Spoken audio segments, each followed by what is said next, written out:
جب اللہ بن اہم کے ساتھ حضرت خالد بن ولید کی لڑائی تھی اور رومیوں کا لشکر بہت بڑا تھا اور حضرت خالد بن ولید کے پاس تھوڑے لوگ تھے، لیکن ہوا ایسا کہ حضرت خالد بن ولید جس جنگ میں بھی گئے ہیں فتح کے پرچم گاڑ کے آئے، لیکن یہ پہلی جنگ تھی کہ جس میں ان کا پلہ بھاری دکھائی دے رہا تھا اور ان کے قدم اکھڑ رہے تھے۔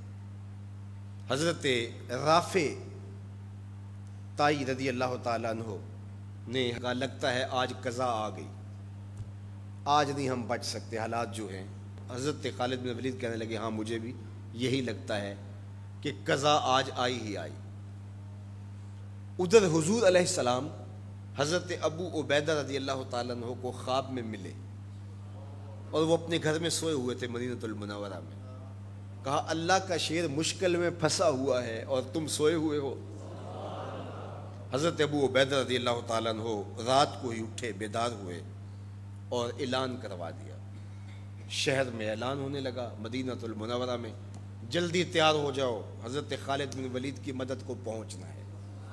انہیں کتنا یقین تھا کہ حضور خواب میں آئے ہیں تو حضور ہی آئے ہیں، کوئی وہم نہیں سمجھا، جلدی جلدی اعلان کروا دیے۔ مجاہد جمع ہونے لگے اور دیکھتے دیکھتے لشکر تیار ہو گیا۔ تو انہوں نے محسوس کیا کہ لشکر سے ہٹ کے کوئی سوار چل رہا ہے، تو انہیں کوئی شک گزرا کہ کوئی جاسوس نہ ہو۔ ذرا مزید اس کی جستجو کی تو وہ نقاب پوش بھی تھا، تو شک اور زیادہ بڑھ گیا۔ تو حضرت ابو عبیدہ نے کہا کہ انہیں گرفتار کر کے لاؤ، یہ جاسوس ہے، کون ہے، ہم اس کی تفتیش تو کریں۔ تو خیر انہوں نے گھیر لیا ان کو، ان کے گھوڑے کو ابو عبیدہ کے قریب لے آئے۔ تو حضرت ابو عبیدہ نے کہا تم کون ہو؟ انہوں نے تھوڑا سا قریب ہو کے کہا کہ میں خالد بن ولید کی بیوی ام تمیم ہوں۔ جب آپ نے اعلان کیا کہ خالد مشکل میں ہے تو میں پریشان ہو گئی کہ اللہ کا شیر تو کبھی مشکل میں آیا نہیں تھا، آج کیا ہوا؟ تو میں نے غور سے دیکھا کہ وہ اپنی ٹوپی گھر بھول گئے تھے، جس ٹوپی کے اندر حضور کے منہ مبارک سیے ہوئے ہیں، اور وہ جب بھی جنگ کیا کرتے تھے تو وہ ٹوپی اپنے سر پہ پہن کے کیا کرتے تھے، اللہ فتح عطا کرتا۔ تو میں ان کو ٹوپی دینے جا رہی ہوں۔ اللہ اکبر۔ جب یہ لوگ وہاں پہنچے تو سواروں کا ایک قافلہ آگے بڑھ کے خالد بن ولید کے ساتھ دشمن پر حملہ آور ہو گیا۔ ایک نقاب پوش سوار آگے بڑھتا ہے اور ہاتھ میں تلوار ہے، اور دشمن پیچھے ہٹتا چلا جاتا ہے۔ تو خالد بن ولید کو رشک آیا اس کی بہادری پہ، اور خوش بھی ہوئے، اور حالت جنگ میں اپنے گھوڑے کو ایڑ لگا کر کے اس سوار کے قریب ہوئے اور کہا نقاب پوش جوان تم کون ہو، اتنی بہادری سے لڑ رہے ہو؟ تو اس نے ہلکا سا نقاب الٹ کے کہا پہچانو تمہاری بیوی ام تمیم ہو، اور تمہیں وہ ٹوپی دینے آئی ہوں جس کے اندر حضور کے بال سیے ہوئے ہیں۔ تو حضرت خالد بن ولید کو انہوں نے ٹوپی عطا کی اور انہیں سر پہ رکھی، اللہ نے اسی دن مسلمانوں کو فتح عطا کی۔ یہ حضور علیہ الصلوۃ والسلام کے بالوں کی برکت تھی۔ حضرت ام سلمہ رضی اللہ تعالیٰ عنہا کے پاس، زوجہ رسول صلی اللہ علیہ وسلم کے پاس حضور کے مبارک بال تھے۔ حضرت عثمان بن عبداللہ رضی اللہ تعالیٰ عنہ کہتے ہیں کہ مدینے میں اگر کسی کو نظر لگ جاتی یا کوئی بیمار پڑ جاتا تو وہ ام سلمہ سلام اللہ علیہا کے پاس آ جاتے، تو وہ پھر ڈبیا سے بال نکالتی اور پانی کے گلاس میں ان بالوں کو جنبش دیتی، اور ان بالوں کی برکت سے وہ پانی جب بیمار پیتا اللہ اس کو شفا عطا کرتا۔ یہ حضور کے مبارک بالوں کی برکت ہے۔ اللہ اکبر۔ اور ایک دن حضور غسل کر کے آئے اور سیاہ رنگ کے مبارک بالوں، اللہ اکبر، کا حسن اور نمایاں ہوا، تو حضور نے ایسے ہاتھ ڈال کر کے ایک بال الگ کیا اور ساتھ ارشاد فرمایا من ازا شعرتم من شعری فالجنت علیہ حرام۔ سن لو جس نے میرے بالوں میں سے ایک بال کو بھی اذیت دی اس پر اللہ کی جنت حرام ہے۔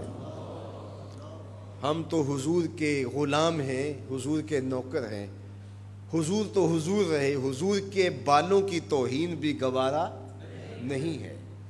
اقبال کہا کرتے تھے لوگ باتیں کرتے ہیں، ہم تو یہ بھی گوارا نہیں کرتے کہ کوئی کہے تیرے پیغمبر کے کپڑے میلے تھے، ہم تو یہ بھی گوارا نہیں کرتے۔ مغرب اس کیفیت کو سمجھتا نہیں ہے، اور وہ سمجھتا ہے کہ شاید ان حرکتوں سے میں مسلمانوں کے دلوں سے ان کے پیغمبر کی عظمت کو چھین لوں گا، نکال دوں گا، لیکن اسے بھول ہو گئی ہے۔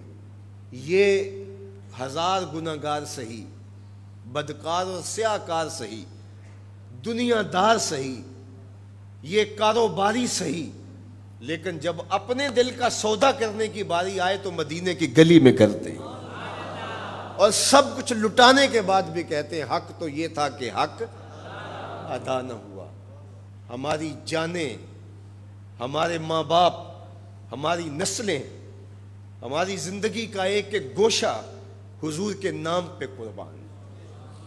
حضور کے نام کا جھنڈا کبھی نیچا نہیں ہو سکتا، ان کے نام کا جھنڈا ہمیشہ اونچا رہے گا۔ چاند کی طرف منہ کر کے تھوکنے سے اس کی نوری کرنوں کو میلا نہیں کیا جا سکتا، تھوکنے والے کا تھوکا اس کے اپنے منہ پہ آ گرے گا۔ تبت یدا ابی لہب و تب کا تازیانہ آج بھی دشمنان رسول اور شاتمان رسول پہ برس رہا ہے، اور میرے نبی کا نام کل بھی اونچا تھا، میرے نبی کا نام آج بھی اونچا ہے، رہے گا یوں ہی ان کا چرچا رہے گا، پڑے خاک ہو جائیں جل جانے والے۔ ہمیں غور کرنا ہوگا کہ آج ہمارے اوپر یہ جو آزمائشیں اور یہ ابتلائیں ہیں اور یہ امتحانات سے ہمیں گزرنا پڑتا ہے، اس سے دردناک امتحان امت کے لیے کیا ہو سکتا ہے؟ تو کیا اب بھی ہم فرقوں میں بٹے رہیں گے؟ اب بھی ہم ایک دوسرے کے گریبان نوچتے رہیں گے؟ آج بھی ہم جو ہے وہ غفلت کی زندگی گزاریں گے، یا اپنی زندگی کی ایک ایک سانس حضور کے قدموں میں رکھ دیں گے؟ تو محبت کا تقاضا یہ ہے کہ اپنی ایک ایک سانس حضور کے نام پہ قربان کریں۔ ہم جئیں گے تو حضور کے لیے، مریں گے تو، اور آخری سانس تک حضور کے وفادار رہیں گے۔ اور یہ ہماری زبان سے نہیں، ہمارے قلب سے، ہماری روحوں سے ہمارا عہد ہے، ہمارا ارادہ ہے۔ حضور ہمارے ماں باپ آپ پہ قربان، ہماری نسلیں آپ پہ قربان۔